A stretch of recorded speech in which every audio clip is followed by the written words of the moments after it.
Padre Pio once spoke of a soul he saw in a mystical vision, a woman whose entire life had been overshadowed by the silent burden of regret. She was not known for great sins or acts of cruelty.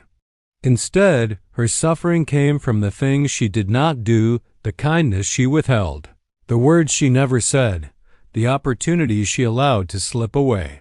Throughout her life, she appeared calm and composed to the world, but inside, she carried a quiet ache that grew heavier with every passing year. Regret, unlike guilt, does not shout, it whispers. It settles into the corners of the heart and waits. This woman spent years believing she would one day make things right, apologize to the people she hurt, forgive those she resented, or choose a life truer to her heart. But the years passed quickly, and hesitation slowly became her habit. Her heart kept postponing the healing she needed. Near the end of her life, she tried to clear her conscience, but her regrets had multiplied. The relationship she neglected, the kindness she delayed, the love she never expressed, all these memories returned to her in her final days. She felt trapped by things she could no longer change. When she died, Padre Pio saw her soul as if wrapped in a transparent veil of sorrow. It was not a veil imposed by God, but woven by her own choices, threads of what if, and I wish I had, knitted together over a lifetime. Her soul carried these regrets like heavy stones, weighing her down even after death. This was the woman Padre Pio saw, not wicked, not forgotten, but painfully aware of a life partially lived, a soul longing for the peace she had never allowed herself to receive. Padre Pio often said that some souls carry their suffering not because of what they did, but because of what they never had the courage to do. And in this case, the soul he saw belonged to a woman whose entire life had quietly collapsed under the weight of her regrets. She had not been evil, nor intentionally cruel. She had simply lived small, afraid, hesitant, always waiting for the right moment that never arrived. In Padre Pio's vision, her soul appeared as if wrapped in long, shadowy ribbons, each ribbon representing a choice she avoided, a love she never expressed, an apology she delayed too long, a dream she allowed to die. These ribbons were not forced upon her. They were woven from her own memories, her own what-ifs, her own silent fears. And now, in the afterlife, they clung to her every step. She had lived through opportunities that God had placed in her path, gentle invitations toward grace and purpose. But she always said, tomorrow, later, another time. And so, the path of her life became a trail of unopened doors.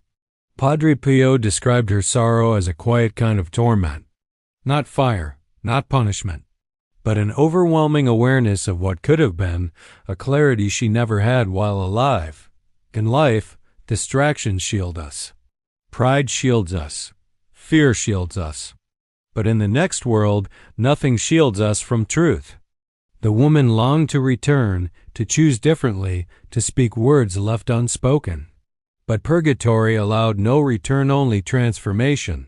Her repentance was sincere, but her regret was deep, and it became the very fire that purified her. Padre Pio watched with compassion, understanding that some souls are not destroyed by sin, but by the haunting memory of wasted time. Padre Pio described that when he saw the woman's soul, the most striking thing was not her appearance, but the sound surrounding her. It was a soft, continuous echo, like a whisper returning again and again through an empty corridor. At first, he couldn't understand it, but soon he realized it was the echo of her own regret, repeating the words she never had the courage to say when she was alive. The echo repeated 3 phrases: I should have forgiven, I should have spoken, I should have tried. Phrase represented a moment in her life when she chose silence over truth, comfort over courage, fear over responsibility. These missed moments became spiritual wounds, small, invisible cracks that deepened over time. While alive, she brushed them aside. She said they were too small to matter. She convinced herself there would always be another chance. But purgatory does not deal in excuses, it deals in truth.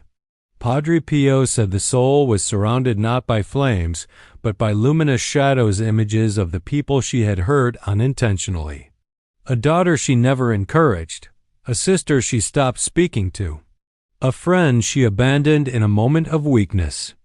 She saw each memory with perfect clarity, understanding exactly how her inaction shaped their pain. This was the purification, not punishment, but realization. The unbearable weight of finally seeing the truth she had ignored her whole life.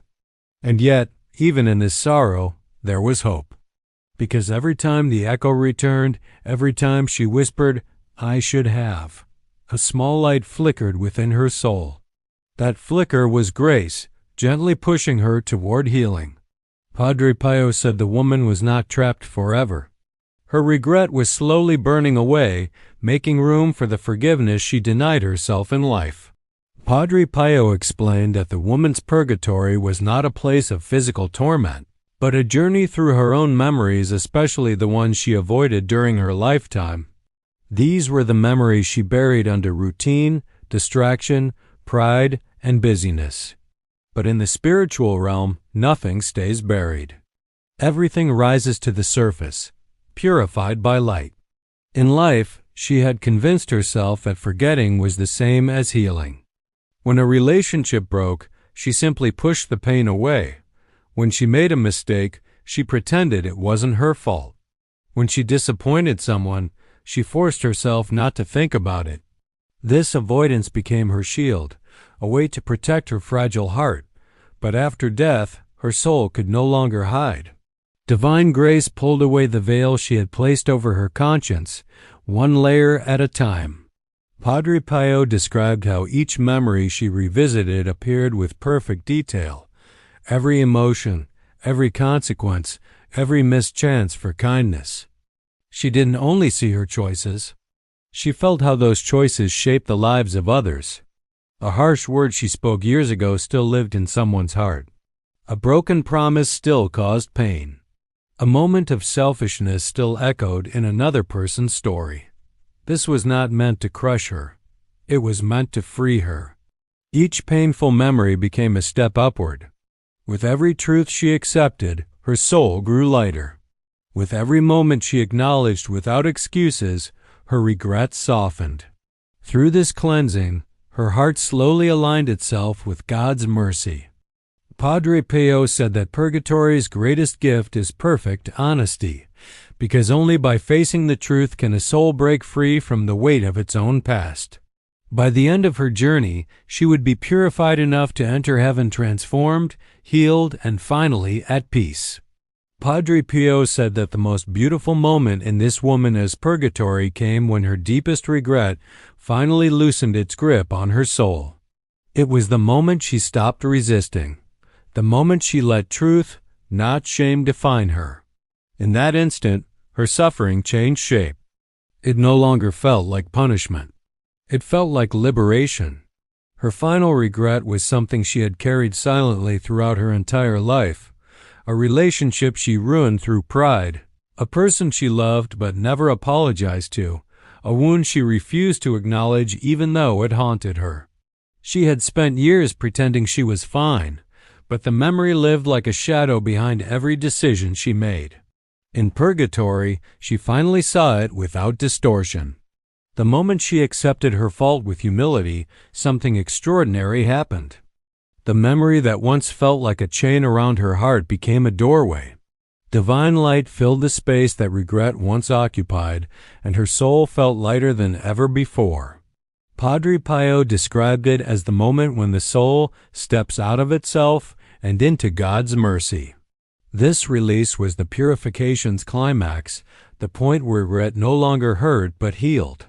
She understood that God never wanted her to drown in guilt. He wanted her to face her truth so she could rise above it. With her regrets transformed into wisdom, her soul was finally ready. The gates of heaven opened not because she suffered, but because she surrendered fully, courageously, and with love.